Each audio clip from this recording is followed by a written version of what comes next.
So major safety reminder, you might end up using an X-Acto knife. This is probably one of the easiest ways to cut a lot of things for collaging, especially if you need to be very exact. A couple things to know is that you always want to pull it towards you and maybe hold in the opposite direction and pull towards yourself, or at least towards your elbow, and just make sure that you don't have your hand in the direction that you're cutting. Another tip is sometimes if you have lots of small little areas, like in some of these flowers that you want to cut out very specifically, rather than going all the way around in one direction, maybe I'll do this one for an example, you might do 2 different directions towards yourself. So tip, and you can turn your paper as you go and keep your blade still. That's one way to work. That's similar to twirling a copper plate for engraving. And if your blade is not sharp, it's not going to cut well. And this is an example of I have a dull blade. So sometimes you might not be able to get it right away if you have thick paper or dull blade. The reason I suggested everybody get replacement blades is if you find that it's tearing more than it's cutting, that means you need to switch materials. It could be that this is also like a really thick water paper that has been embossed with gold foil and probably letterpress ink. Let me try another thing here. Yeah, so I think the fact that it just like tore through this paper rather than cut it, to me is a sign that the blade is dull. Yeah. Or that, oh, you know what, or this is wet. So you never also, this is actually moist, so you never want to cut through moist paper with blades because that will dull it very quickly and you'll need to replace your blade faster.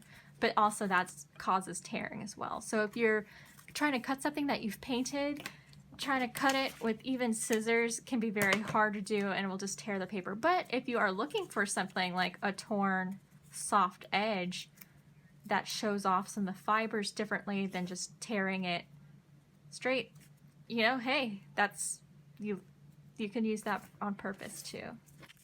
So keep that in mind with this. A tip for cutting with scissors. So I know most of us probably learned how to cut scissors, you know, in kindergarten, and it's pretty easy. One thing to make note is that if you cut something all the way to the tip, it tends to have a very different mark and kind of tears at the very tip end. So if you might want to avoid that because it usually has a very telltale "this was cut by scissors" mark. So if you want a clean cut, don't cut all the way to the very tip. Just cut and move, but don't go all the way to the tip of the pair of scissors. Now I have fringe. And then I can fold it and do other things with that. So those are just a few tips on scissors, and that you can use scissors for just about anything. So if you don't have this, it just means that you need to take your time. So very similar to X-Acto knives. But the thing is, I think with things like this, it doesn't always, if you're cutting through small areas like this has a hard time of cutting all the way through very neatly, whereas this, you have the most control. So if it's like a delicate stem, I cut there first. And because this is very thick, I'm going to go over it again.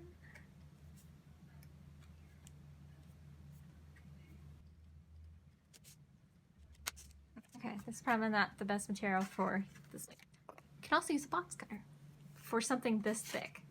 For anything thicker than this kind of paper, you might consider, like if you are cutting a board, or like the boxes from soda cans, use a box cutter with your mat, self-healing mat.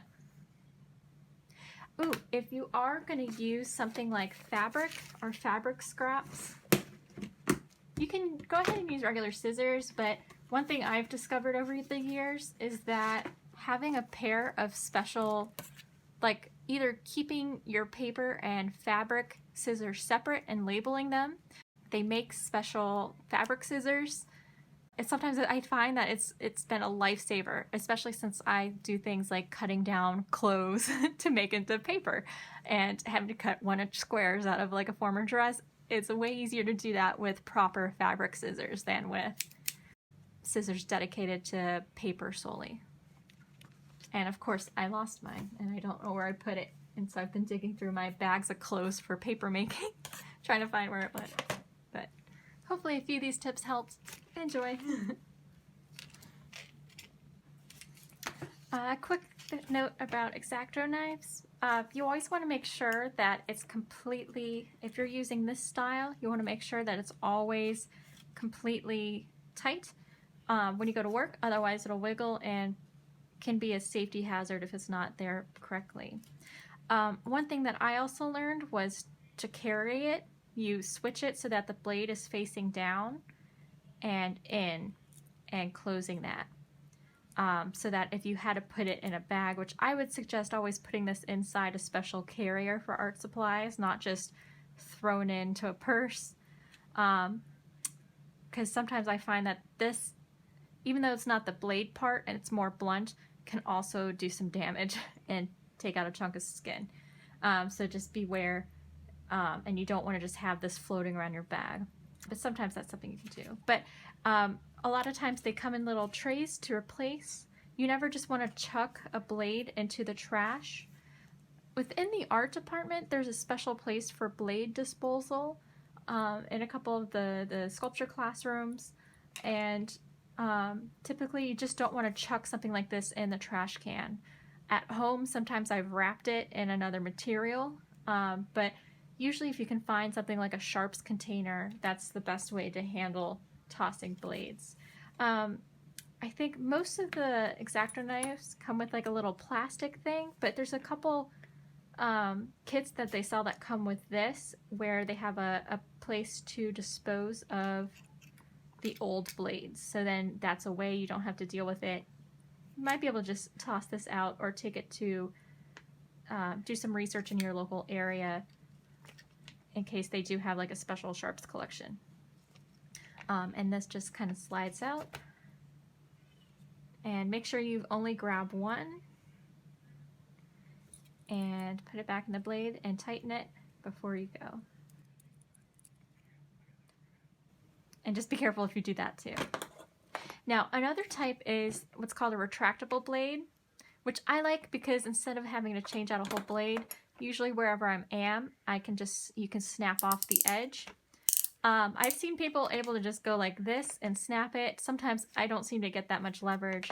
So typically you need pliers. Any kind of pliers will do. This is just what was on hand, a pair of jewelry pliers.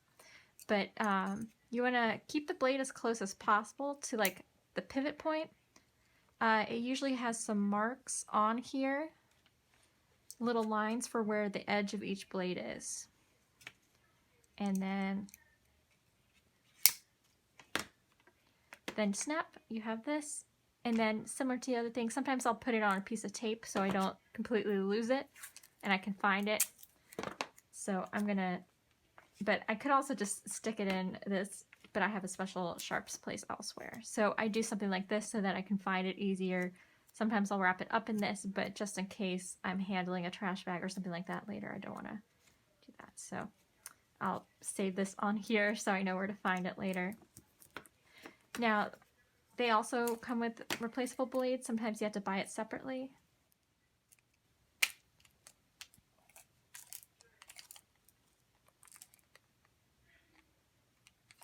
But the biggest reason you want to make sure your blades are sharp is that it's mostly a safety precaution. If you have a dull blade, that's when things often go wrong. Things will skip. If a blade is sharp and it cuts you, it'll be like a clean cut and maybe will heal faster. If you have an old, rusty, not sharp blade, sometimes that's where really bad injuries can occur, is from a dull blade, actually, just as much as a sharp blade. So this style, you can unlock at the edge. Usually there's this little thing it hooks into. Oh, I figured it out. This little white piece has like a, you probably can't see in this light, a little nub where this circle can fit into. And you just slide it back in. And voila.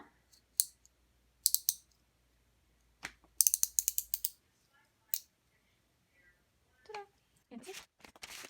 Just gonna see on this if it'll cut any easier. Oh my gosh, yes. So much better. Ah, that's beautiful. Okay, yes, so sharp blade makes a world of difference.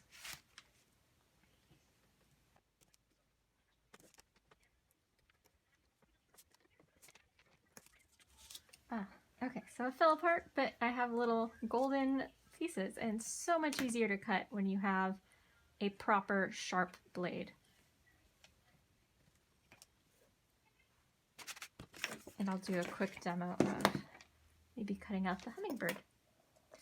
So this works very similarly. It's a little clunkier. This is great for straight edges, but I use it just like the other one too.